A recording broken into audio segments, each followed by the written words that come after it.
నమస్తే welcome to Telugu రాజ్యం. ప్రస్తుతం మనతో పాటు ఉన్నారు బీజేపీ సీనియర్ నాయకులు ప్రకాష్ రెడ్డి గారు ఉన్నారు. ప్రకాష్ రెడ్డి గారు, ఎట్టకేలకు కాళేశ్వరం విచారణ పూర్తయింది. కేసీఆర్ కానీ హరీష్ రావు కానీ ఇట్లా అందరూ హాజరైనారు. సో ముఖ్యంగా బీజేపీ ఎట్లా చూస్తుంది ఈ విచారణ, అసలు ఏంటండి? ఇప్పుడు ముందు విచారణ పూర్తి కాలే.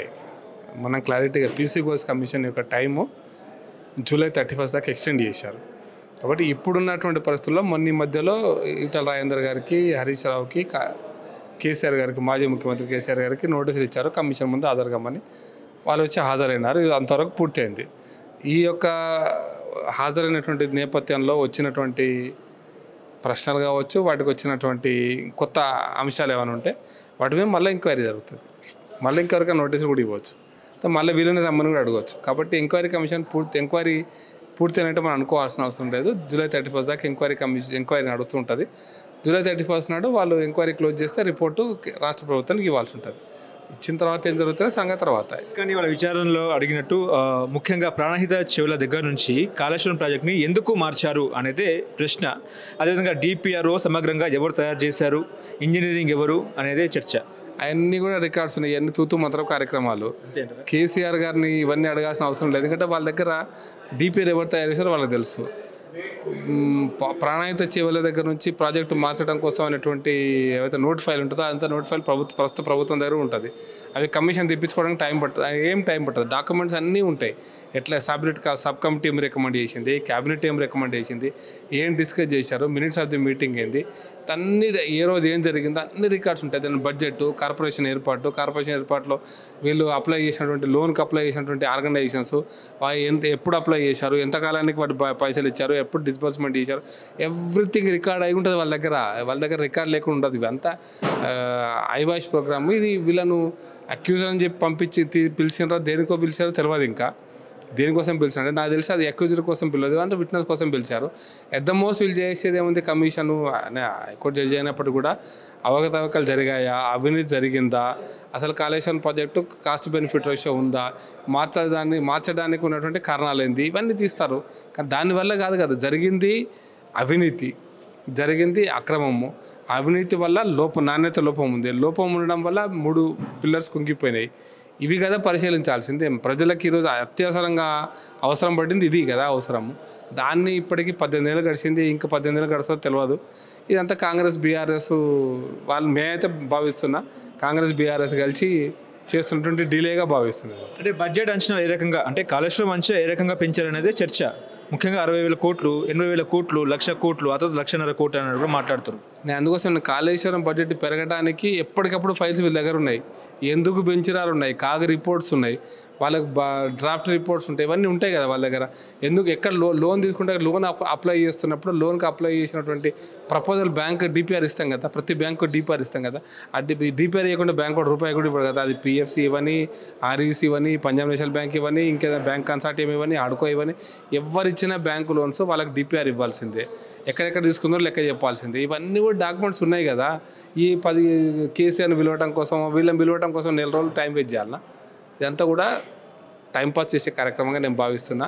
దీంట్లో పెద్ద ఉపయోగం ఏం లేదు. కమిషన్ రిపోర్ట్ ఇవ్వడానికి, కమిషన్ ఎవరినైతే దోషులో వాళ్ళని నిలబెట్టడానికి ఇంత టైం అక్కర్లేదనేది నా అభిప్రాయం.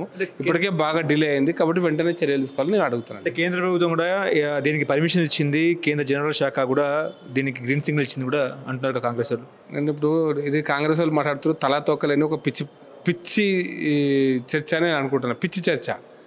హైదరాబాద్లో మున్సిపల్ కార్పొరేషన్ వాళ్ళు బిల్డింగ్ పర్మిషన్ ఇస్తారు. నేను 10 ఫ్లోర్లు బిల్డింగ్ కట్టిన, బిల్డింగ్ కూలిపోయింది, ఒక పిల్లర్ కుంగిపోయింది. మున్సిపల్ కమిషన్ బాధ్యుడా? ఎవరు బాధ్యుడు అవుతాడు? కట్టినోడు బాధ్యుడు, సిమెంట్ అంతా కలిపిన ఇంజనీర్ బాధ్యుడు, ఇంజనీర్కి చెప్పినోడు బాధ్యుడు అవుతాడు. తల తోకలేని మాటలు కాంగ్రెస్ వాళ్ళు మాట్లాడతారు, పిచ్చి మాటలు. బీఆర్ఎస్ వాళ్ళు పర్మిషన్ ఇచ్చింది. ఏం పర్మిషన్ ఇచ్చింది? నీటి లభ్యతకు సంబంధించినటువంటి ఫీజబిలిటీ ఏముంది, నీకు తెలంగాణకు నీటి వాటా గోదావరి ఎంత రావాలి, ఎక్కడ కట్టుకుంటే నీకు నీటి వాళ్ళ గుంజుకు తీసుకోవచ్చు, దాని మీద ఒక సలహా ఇస్తారు. పర్మిషన్ దేనికి ఇస్తారు? నీటి వాడుకోవడం కోసం నీకు అవకాశం ఉందా లేదా పర్మిషన్ ఇస్తారు. గోదావరిని ఎన్ని వాడుకోవాలో గంత పర్మిషన్ ఇస్తారు. దానికి పర్మిషన్ ఇస్తే బిల్డింగ్ పర్మిషన్ ఇస్తే నువ్వు డీవియేషన్స్ ఉన్నాయని తర్వాత విషయాలు డీవియేషన్స్ చేసుకుంటే ఎవడే అడుగుతున్నాడు? నేను పర్మిషన్ ఇచ్చిన బిల్డింగ్ డీవియేషన్ చేస్తున్నాడు. నేను ఎప్పుడు ఇన్స్పెక్షన్ చేస్తే అంత బిల్డింగ్ అయిపోయినా కదా ఇన్స్పెక్షన్ చేసేది. మరి అది డీవియేషన్స్ నువ్వు చేసి ఉండొచ్చు, ఏమేమి డీవియేషన్ మాకు తెలియదు. అసలు పర్మిషన్ దేనికి ఇచ్చింది, సెంట్రల్ గవర్నమెంట్కి డిపిఆర్ ఇచ్చినప్పుడు ఏమి ఇచ్చిండ్రు, ఆ డిపిఆర్ ఇచ్చిన అవుట్కమ్ ఏంది, ఇవేం తెలియదు కదా మనకు. File speaks, all the files which are available with the government of Telangana they speak. కాబట్టి నువ్వు ఆ ఫైల్స్ మాట్లాడే అంశాన్ని తీసుకొచ్చి ఏదో ప్రశ్నలు అడిగిన 20 ప్రశ్నలు దానికి సమాధానం రాబట్టినట్టు, దానికి ఒక మీడియా తంతు చేసినట్టు కేసీఆర్ని పిలిచి ఈ చర్చను మీడియా తంతుగా చేసేది తప్పిస్తే ఏమీ లేదని నా అభిప్రాయం. దానివల్ల ప్రయోజనం కూడా లేదని. రేవంత్ రెడ్డి చిట్చాట్లో మాట్లాడుతూ తెలంగాణకు రావాల్సిన నిధులు వాటా ప్రాజెక్టులను అడ్డుకుంటున్నారు కిషన్ రెడ్డి, కేసీఆర్ కిషన్ రెడ్డి ఒకటే అని చెప్పేసి చిట్చాట్లో మాట్లాడుతున్నారు. కేసీఆర్ రేవంత్ రెడ్డి మాటలకు కూడా ఇంకొక గౌరవం ఉందా? రేవంత్ రెడ్డి మాటలకు కూడా ఒక విలువ ఉందా? రాష్ట్ర ముఖ్యమంత్రిగా ఆయన స్థాయి ఒక కార్పొరేటర్ కంటే తక్కువగా ఈరోజు ప్రజలు భావిస్తున్నారు. నేను ఒక ముఖ్యమంత్రి కాదు, ఒక మంత్రిని వేసుకునే అధికారం ఈయనకు లేదు, ఒక మంత్రి వర్గంలో మంత్రిని మార్చుకునే అధికారం ఈయనకు లేదు, మంత్రులకు పోర్ట్ఫోలియోలు ఏమియాలో చెప్పుకునే అధికారం ఈయనకు లేదు. ఈయన is a puppet, is nothing but ఒక ఉత్సవ విగ్రహంగా నేను ఫీల్ అవుతుంది తెలంగాణ రాష్ట్రంలో. ఆయన మాట్లాడిన క్రెడిబిలిటీ ఉంది. నేను అడుగుతున్నా, నేను రేవంత్ రెడ్డి కూడా ఛాలెంజ్ చేసిన.